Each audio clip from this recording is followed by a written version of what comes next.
आजची आपली रेसिपी आहे अगदी सिंपल आणि झटपट होणारी, ते म्हणजे चण्याचं सॅलड। तर अगदी साधं सिंपल सोपं आहे, पटकन होणारं आहे। तर चला आपण कसं केलेलं आहे ते बघूया।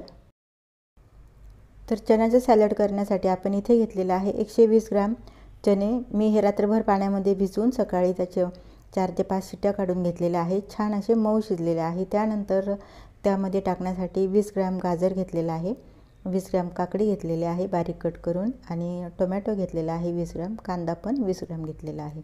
आणि आपल्याला डाळिंब आवडीनुसार घ्यायचं आहे, इच्छा असेल तर घ्यायचं किंवा नाही घेतलं तरी चालणार आहे। आणि 1 टेबलस्पून लिंबू रस घेतलेला आहे, अगदी पाव चमचा लाल तिखट आणि 1 टेबलस्पून चाट मसाला। त्यानंतर थोडीशी आपल्याला कोथिंबीर लागणार आहे आणि 1 मिरची बारीक कट करून घेतलेली आहे।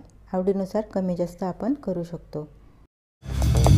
नमस्कार, टेस्टी नेशन चॅनलमध्ये तुम्हा सर्वांचं मनापासून स्वागत आहे। तर आता आपण या शिजलेल्या चण्यामध्ये हे सर्व साहित्य मिक्स करूया। आवडीप्रमाणे आपण हे सर्व साहित्य कमी जास्त करू शकतो। सर्वात आधी आपण चणे घातलेले आहे, त्यानंतर आपण गाजर, टोमॅटो, काकडी हे घालून आपल्याला हे सर्व साहित्य मिक्स करून घ्यायचं आहे। आता कांदाही घातलेला आहे। त्यानंतर आपल्याला इथे काळं मीठ आणि साधं मीठ सुद्धा लागणार आहे। चाट मसाला घातलेला आहे। जर तुम्हाला आवडत असेल, लिंबू नसेल घालायचं तर तुम्ही आमचूर पावडर सुद्धा घालू शकता। आता चाट मसाला घातला, लाल तिखट पण घातलेला आहे। जेव्हा आपण चटपटीत अशी रेसिपी करतो किंवा पदार्थ करतो तर त्यासाठी अवश्य काळे मीठ घाला, म्हणजे त्याने छान चटपटीत चव येते। आणि आता आपण हे दोन्ही मीठ घालून झालेले आहे। साधं मीठ सुद्धा घातलेलं आहे चवीनुसार, मिरची घातलेली आहे हिरवी, आणि हा लिंबूचा रस सगळ्यात शेवटी घातलेला आहे। जर तुम्हाला हवं असेल इथं तर तुम्ही थोडीशी अगदी अर्धा चमचा साखर सुद्धा घालू शकता। कोथिंबीर घातलेली आहे आणि याला आपण आता चांगलं मिक्स करून घेऊया। डाळिंब माझ्याकडे होतं म्हणून मी घातलेलं आहे, नसेल तर आपण स्किप करू शकता।